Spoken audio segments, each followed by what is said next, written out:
دروس رمضان باب 24 رمضان اور سخاوت۔ رمضان المبارک جہاں عبادت کا مہینہ ہے وہیں وہ سخاوت کا بھی مہینہ ہے۔ اس مہینے میں ایک مسلمان کو روزے اور نماز جیسی بدنی عبادات کے اہتمام کے ساتھ ساتھ صدقہ و خیرات جیسی مالی عبادات کا بھی اہتمام کرنا چاہیے۔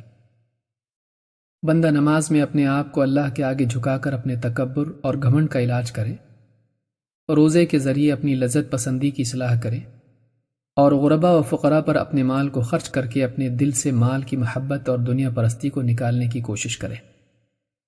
صدقات و خیرات میں نہ صرف اپنے نفس کی اصلاح ہے بلکہ محتاجوں کی مدد بھی ہے۔ رمضان المبارک میں اپنا مال غربا و فقراء پر سخاوت کے ساتھ خرچ کرنا خود نبی کریم صلی اللہ علیہ وسلم کی سنت مبارکہ ہے۔ آپ صلی اللہ علیہ وسلم عام دنوں میں بھی ایک نہایت سخی انسان تھے، لیکن رمضان المبارک میں آپ کی سخاوت عام دنوں کے مقابلے میں اور بھی بڑھ جاتی تھی۔ ابن عباس رضی اللہ تعالیٰ عنہ فرماتے ہیں کہ اللہ کے نبی صلی اللہ علیہ وسلم لوگوں میں سب سے زیادہ سخی تھے، اور آپ کی سخاوت اس وقت مزید بڑھ جاتی جب آپ رمضان میں جبریل سے ملاقات کرتے، اور جبریل رمضان میں ہر رات آپ سے ملتے یہاں تک کہ مہینہ ختم ہو جاتا۔ رمضان کی ان راتوں میں اللہ کے نبی صلی اللہ علیہ وسلم جبریل کو قرآن سنایا کرتے، پس جب آپ جبریل علیہ السلام سے ملتے تو آپ کی سخاوت تیز ہوا سے بھی زیادہ شدید ہو جاتی۔ اس حدیث کو امام بخاری اور مسلم نے روایت کیا ہے۔ قرآن کریم اللہ کی عظمت کا تعارف ہے۔ یہ وہ کتاب ہے جسے پڑھ کر ایک انسان اپنے رب کی قدرت اور اس کی عطا کی صحیح معرفت حاصل کرتا ہے۔ یہ کتاب انسان کو دنیا کے فانی اور آخرت کے باقی ہونے کا احساس دلاتی ہے۔ یہ کتاب انسان کو اس بات پر آمادہ کرتی ہے کہ وہ اللہ سے پانے کے لیے اپنے پاس موجود مال و متاع کو دوسروں پر لٹائے۔ اللہ سے ملنے کا یقین بندے کے دل میں اللہ پر توکل اور مخلوق سے استغنا پیدا کر دیتا ہے، اور آخرت کا استحضار دنیا کی حقارت اور بندوں پر سخاوت کا جذبہ پیدا کر دیتا ہے۔ رمضان میں جبریل کے ساتھ قرآن کریم کی تلاوت و مدارست سے نبی کریم صلی اللہ علیہ وسلم کے قلب میں دنیا اور اہل دنیا سے استغنا کی کیفیت پیدا ہو جاتی، اور اسی استغنا کا نتیجہ تھا کہ آپ تیز ہوا سے بھی زیادہ شدت کے ساتھ لوگوں پر خرچ کرنے لگ جاتے۔ آپ کی سخاوت میں تیز ہوا کی طرح سرعت اور عمومیت پیدا ہو جاتی۔ علامہ عینی فرماتے ہیں الریح المرسلہ سے مراد لوگوں کے نفع کے لیے بھیجی ہوئی ہوا ہے۔ دراصل یہ قرآن کریم کی آیت کی طرف اشارہ ہے۔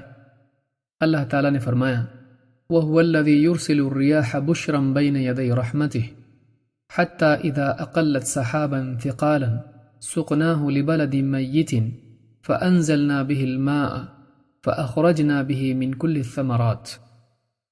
وہ اللہ ہی ہے جو اپنی رحمت سے آگے آگے ہواؤں کو خوشخبری بنا کر بھیجتا ہے، یہاں تک کہ جب وہ بھاری بادل کو اٹھاتی ہیں تو ہم انہیں ایک مردہ زمین کی طرف ہانک دیتے ہیں، پھر اس بادل سے پانی برساتے ہیں، پھر اس پانی سے ہر طرح کے پھل اگاتے ہیں۔ سورۃ الاعراف آیت نمبر 57۔ بارش سے قبل ہواؤں کی تیزی اللہ تعالیٰ کی طرف سے رحمت کے فیضان کی خوشخبری ہوتی ہے۔ یہ ہوائیں عمومیت کے ساتھ ہر ایک کو چھو کر گزر جاتی ہیں، اور ان کے لائے ہوئے بادلوں سے برسنے والا پانی سب کے لیے ہوتا ہے۔ حدیث میں نبی کریم صلی اللہ علیہ وسلم کی سخاوت کو اسی ہوا سے تشبیہ دی گئی ہے۔ نبی صلی اللہ علیہ وسلم کی اقتداء میں ایک مسلمان کو بھی چاہیے کہ وہ رمضان کے مہینے میں اپنی سخاوت کے دروازے کھول دے۔ وہ اپنے مال سے غربا و فقراء، عزیز و اقارب، اپنے اور پرائے سبھی کو نفع پہنچائے۔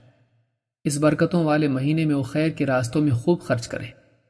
اگر وہ اللہ سے پانا چاہتا ہے تو خود بھی دوسروں پر خرچ کرے۔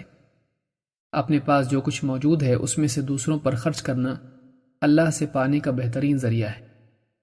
اللہ کے نبی صلی اللہ علیہ وسلم فرماتے ہیں صدقے سے مال کم نہیں ہوتا۔ اس حدیث کو امام مسلم نے روایت کیا ہے۔ لہٰذا آدمی کو چاہیے کہ اپنے اہل و عیال کی ضروریات کی رعایت کرتے ہوئے دوسرے مسلمانوں کی حاجت و ضرورت کا بھی خیال رکھے۔ کتنے لوگ ایسے ہوتے ہیں کہ اپنے فقر و تنگ دستی کو عفت و غیرت کی چادر میں چھپائے رکھتے ہیں۔ کتنے ہی اللہ کے بندے ایسے ہوتے ہیں کہ جن کی خوش مزاجی لوگوں کو اس بھرم میں مبتلا کر دیتی ہے کہ وہ خوشحال ہیں۔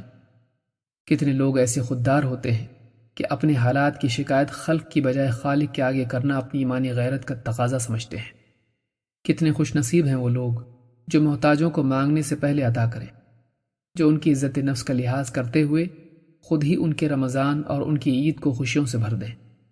کتنے سعادت مند ہیں وہ لوگ جو اپنے نبی کی اقتداء میں اپنے مسلمان بھائی کے لیے تیز تند ہوا کی طرح سخی ہو جائیں، جن کی بروقت سخاوت کے سبب ایک غریب گھر غم اور مایوسی کے اندھیرے سے نکل کر شکر اور خوشی سے جگمگا اٹھے۔ اقول هذا واستغفر الله لي ولكم۔